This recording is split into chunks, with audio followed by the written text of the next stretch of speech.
여러분은 지금 몇 살이십니까? 60, 70, 혹은 그 이상이실 수도 있겠죠. 평생을 열심히 살아왔습니다. 일했고, 가족을 돌봤고, 자식을 키웠고, 책임을 다했습니다. 그런데 이상하게도 마음 한구석이 텅 빈 것 같은 느낌이 듭니다. 뭔가 잘못된 걸까요? 아니면 내가 뭔가를 놓친 걸까요? 오늘은 그 이유에 대해 이야기하려고 합니다. 19세기 독일의 철학자 쇼펜하우어라는 사람이 있었습니다. 이 사람은 평생 인간의 고통에 대해 연구했어요. 그가 내린 결론은 간단했습니다. 인간은 태어나는 순간부터 고통받도록 설계됐다는 겁니다. 이게 무슨 소리냐고요? 쉽게 풀어보겠습니다. 우리는 평생 무언가를 원합니다. 젊을 땐 돈을 원하고, 승진을 원하고, 인정을 원하고, 사랑을 원합니다. 그래서 일합니다. 밤늦게까지 일하고, 주말도 반납하고, 건강도 희생합니다. 왜요? 그걸 이루면 행복해질 거라고 믿으니까요. 그런데 막상 이루고 나면 어떻게 됩니까? 잠깐은 기쁩니다. 정말 잠깐이에요. 일주일, 한 달, 길어야 몇 달. 그리고 또 다른 걸 원하게 됩니다. 더 큰 집, 더 좋은 차, 더 높은 자리. 이게 끝이 없어요. 쇼펜하우어는 이걸 욕망의 수레바퀴라고 불렀습니다. 굴러가는 바퀴처럼 멈추지 않는다는 뜻이죠. 당신이 평생 느껴온 그 허전함은 바로 이겁니다. 욕망은 채워져도 끝나지 않으니까요. 많은 분들이 은퇴 후 삶에서 이 문제와 정면으로 마주합니다. 평생을 일했습니다. 성실하게 살았고, 가족을 먹여 살렸고, 자식을 대학 보냈고, 집도 마련했습니다. 그런데 은퇴하고 나니까 남은 게 없는 것 같아요. 아침에 일어나도 할 일이 없고, 사람들은 더 이상 나를 찾지 않고, 자식들은 각자 바쁘게 살고 있습니다. 이때 많은 분들이 이렇게 생각합니다. 내가 뭘 잘못한 걸까? 더 열심히 살았어야 했나? 더 많이 벌었어야 했나?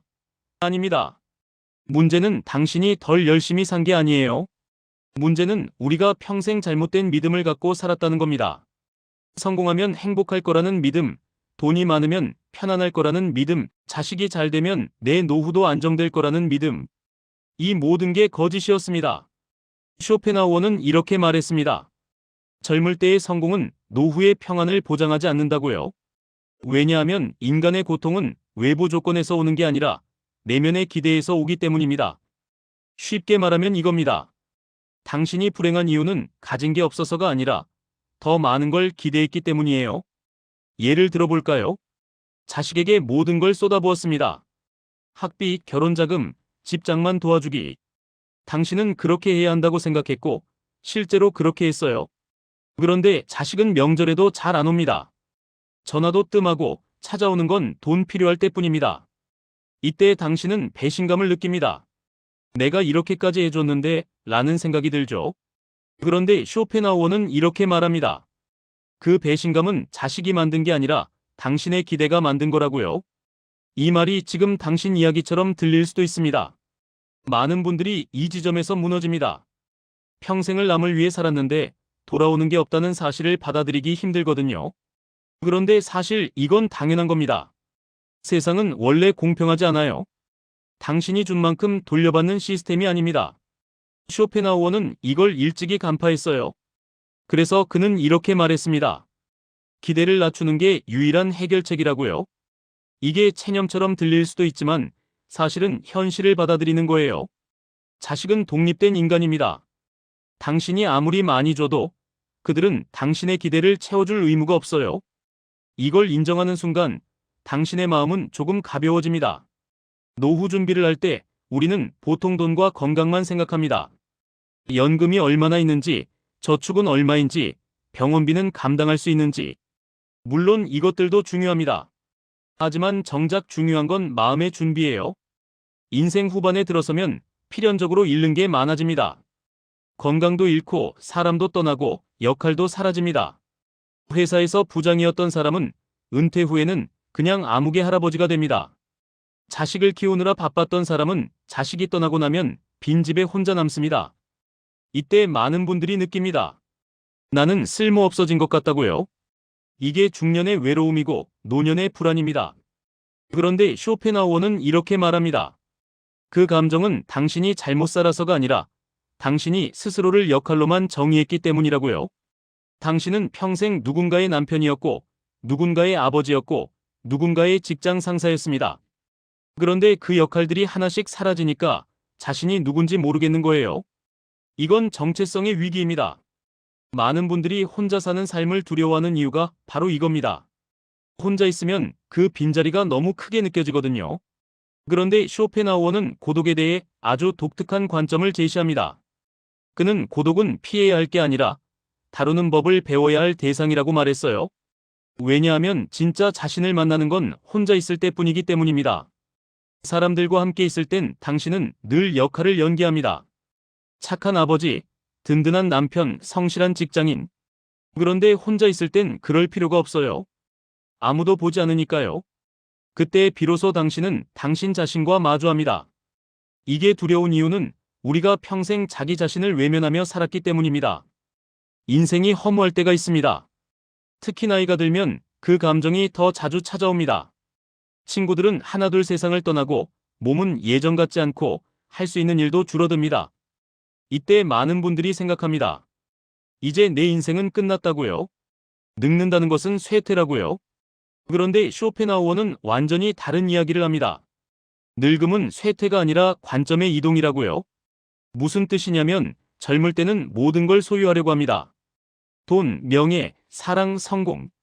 전부 다 내 것으로 만들고 싶어 해요. 그런데 나이가 들면 그게 불가능하다는 걸 깨닫습니다. 이건 포기가 아니라 깨달음입니다. 세상은 원래 내 뜻대로 되지 않는다는 걸 받아들이는 거예요. 그리고 그 순간 당신은 비로소 자유로워집니다. 더 이상 무언가를 갈망하지 않아도 되니까요. 하지만 현실은 녹록지 않습니다. 주변 사람들과 자신을 비교하며 생기는 자괴감은 쉽게 사라지지 않습니다. 옆집 할아버지는 자식들이 잘 됐는데 나는 왜 이 모양인가? 친구는 연금을 많이 받는데 나는 왜 이렇게 적은가? 쇼펜하우어는 이렇게 말합니다. 비교하는 순간 삶은 괴로워진다고요. 왜냐하면 비교는 끝이 없기 때문입니다. 아무리 당신이 많이 가져도 더 많이 가진 사람은 항상 있어요. 아무리 당신이 성공해도 더 성공한 사람은 존재합니다. 그럼 어떻게 해야 할까요? 비교를 멈춰야 합니다. 이게 쉬운 일은 아니에요. 평생을 비교하며 살아왔는데 갑자기 멈추라는 게 말이 되냐고 할 수도 있습니다. 하지만 이건 선택의 문제입니다. 계속 비교하며 괴로울 것인가 아니면 비교를 내려놓고 지금 내가 가진 것에 집중할 것인가. 자식과 부모 관계도 마찬가지입니다. 많은 부모님들이 자식에게 기대를 겁니다. 효도를 바라고 관심을 바라고 사랑을 바라죠. 그런데 돌아오는 게 없으면 상처받습니다. 쇼펜하우어는 이렇게 말합니다. 타인에게 기대하는 순간 당신은 스스로를 불행의 길로 밀어넣는 거라고요. 자식도 타인입니다. 비록 당신이 낳고 키웠지만 그들은 독립된 인격체예요. 그들에게 당신의 행복을 의존하는 건 그들에게도 불공평하고 당신에게도 불행합니다. 그럼 어떻게 해야 하냐고요? 자식에게 기대를 걸지 마세요. 대신 자식이 해주는 작은 것에 감사하세요. 전화 한 통, 명절에 한 번 찾아오는 것, 그것만으로도 충분하다고 생각하는 겁니다. 이건 자식을 포기하는 게 아니라 당신 스스로를 보호하는 겁니다. 은퇴 후 삶은 대부분의 사람들에게 충격으로 다가옵니다. 평생을 일했는데 갑자기 할 일이 없으니까요. 아침에 일어나도 갈 곳이 없고 사람들은 나를 찾지 않고 시간만 천천히 흐릅니다. 이때 많은 분들이 우울증에 빠집니다. 나는 이제 쓸모없는 인간이라는 생각이 드는 거예요. 그런데 쇼펜하우어는 이렇게 말합니다. 당신의 가치는 쓸모에 있지 않다고요. 당신은 유용한 도구가 아니라 그 자체로 존재하는 인간입니다. 회사에서 필요한 사람이 아니어도 괜찮아요. 자식에게 필요한 부모가 아니어도 괜찮습니다. 당신은 그냥 존재하는 것만으로도 충분해요. 이걸 받아들이는 게 쉬운 일은 아닙니다. 하지만 이게 마음이 편해지는 법입니다. 건강, 돈, 인간관계가 동시에 무너질 때의 공포는 말로 표현하기 힘듭니다. 몸은 아픈데 병원비는 부담스럽고 친구들은 하나둘 떠나고 자식들은 바빠서 신경도 못 씁니다. 이럴 때 많은 분들이 절망합니다. 이제 끝이라고 생각하죠. 그런데 쇼펜하우어는 이렇게 말합니다. 인생은 원래 고통이고 늙음은 그 고통이 더 선명해지는 시기일 뿐이라고요. 이게 비관적으로 들릴 수 있지만 사실은 위로입니다. 왜냐하면 당신만 그런 게 아니거든요. 모든 인간이 같은 길을 걷습니다.